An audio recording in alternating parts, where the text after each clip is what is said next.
It's important to teach your kids to be able to compromise. Negotiation is a life skill, and thinking about, like, if you want to even kind of posit it that way, of saying like, all right, I could probably bend in this area, where can you bend? And work with them on that. But thinking about those different things that you can do, and negotiating with them is an important principle to teach them. It also helps with kind of that neurological development of where it teaches cognitive flexibility, and then it helps that to be able to wire together for that. The parents that I see that do the best with their kids are the ones that also network and know what's going on in their world. And it's not meaning like you have a bunch of spies in their world. It's more of like being connected to it. Like I have some parents that have volunteered in band or their Boy Scout troop to be able to understand what's going on in the world as they're heavily involved in the different activities that their kids do. That's an important thing. You're connecting with other parents, other peers, you get more perspective. Show your love. When your kid comes home, what's the first thing that you do? Do you go and do you smile and look at him or her and say that you love them, or are you asking about the homework that they didn't turn in that you got a notification about? So that's something that's important, is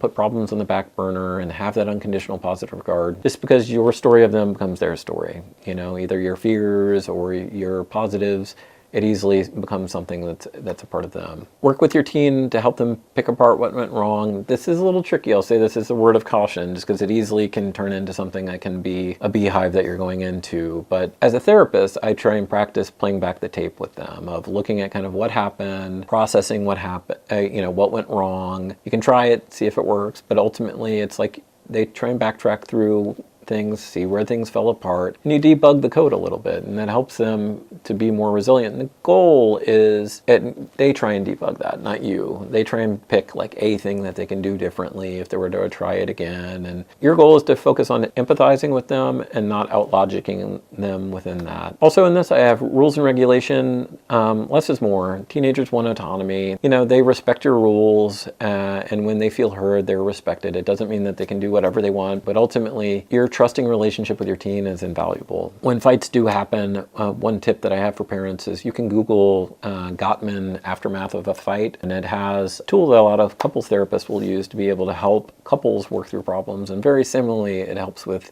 teenagers too.